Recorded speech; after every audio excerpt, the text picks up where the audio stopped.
ஒளி பொருந்திய நல்ல மனம் கொண்ட உங்கள் அனைவருக்கும் எனது வணக்கம். 7ஆம் வகுப்பு விரிவானம் உண்மை ஒளி. உலக மக்கள் அனைவரையும் உடன் பிறந்தவராக கருதுவதே உயர்ந்த மனித பண்பு. அந்த பண்பை பெறுவது சிறந்த ஒரு அறிவாகும். அத்தகைய அறிவுடைய சான்றோர்கள் துன்பப்படும் மக்களுக்கு தம்மால் இயன்ற உதவியை செய்வார்கள். அவ்வாறு உதவும் போது தமக்கு இழப்பு ஏற்பட்டாலும் அதை பற்றி கவலைப்பட மாட்டார்கள். இந்த கருத்தை விளக்கக்கூடிய ஒரு ஜென் கதை ஒன்று தான் நம்ம இங்கு படக்கதையா பார்க்க போறோம். ஜென் குரு ஒருவர் மாணவர்களுக்கு பாடம் கற்பித்துக் கொண்டிருக்கிறார். குழந்தைகளே, உண்மையான ஒளி இது என்பதை பற்றி இன்று அறிந்து கொள்ளப் போகிறோம். அறிந்து கொள்ள ஆவலாக உள்ளோம் ஐயா. பிறப்பின் அடிப்படையில் எல்லா உயிரும் ஒன்றே. பசி, தாகம், தூக்கம் ஆகியவை எல்லா உயிர்களுக்கும் உண்டு. மேலும் இரவும் பகலும் மாறி மாறி வருவது போல வாழ்வில் இன்பமும் துன்பமும் மாறி மாறி வரும். இப்பொழுது உங்களை ஒரு கேள்வி கேட்கட்டுமா? இருள் களைந்து வெளிச்சம் வந்துவிட்டது என்பதை எந்த நொடியில் நீங்கள் அறிவீர்கள்? தொலைவில் இருக்கும் விலங்கு குதிரையா கழுதையா என்பதை அடையாளம் காணக்கூடிய நொடியில் வெளிச்சம் வந்துவிட்டதை நான் அறிவேன் ஐயா. இல்லை, வேறு யாராவது கூறுங்கள் பார்ப்போம். தூரத்தில் இருக்கும் மரம் ஆலமரமா அரச மரமா என்பதை அடையாளம் காணக்கூடிய நேரத்தில் உண்மையாக விடிந்துவிட்டது என்பதை அறியலாம். சரிதானே ஐயா? இல்லை, வேறு யாருக்காவது தெரியுமா? எங்களுக்கு தெரியவில்லை ஐயா, தாங்களே கூறிவிடுங்கள். ஒரு மனிதரை காணும்போது இவர் என் உடன் பிறந்தவர் என்று எப்போது நீங்கள் உணர்கிறீர்களோ அப்போதுதான் உண்மையான ஒளி உங்களுக்குள் ஏற்படுகிறது என்பது பொருள். இரவும் பகலும் வெறும் கால வேறுபாடுகள் தான். உண்மையான ஒளி உள்ளத்தின் உள்ளே ஏற்பட வேண்டியது என்பதை நாங்கள் புரிந்து கொண்டோம் ஐயா. உள்ளுக்குள் ஒளி இல்லை என்றால் உச்சி வெயில் கூட காரீர்களே என்பதை புரிந்து கொள்ளுங்கள்.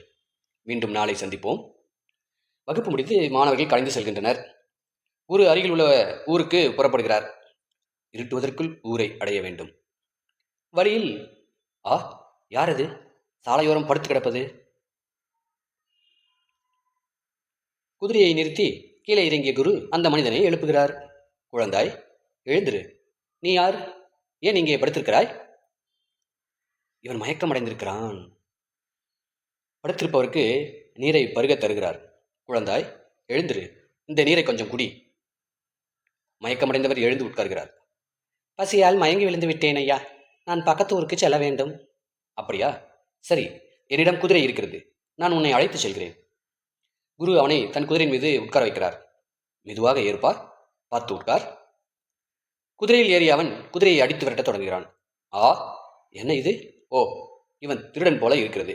என் குதிரையை திருடவே இப்படி நடித்திருக்கிறான். குரு ஏமாற்றத்துடன் நடந்து ஊரை அடைகிறார். இங்கு எப்படியாவது ஒரு குதிரையை வாங்கி கொண்டுதான் ஊருக்கு திரும்ப வேண்டும்.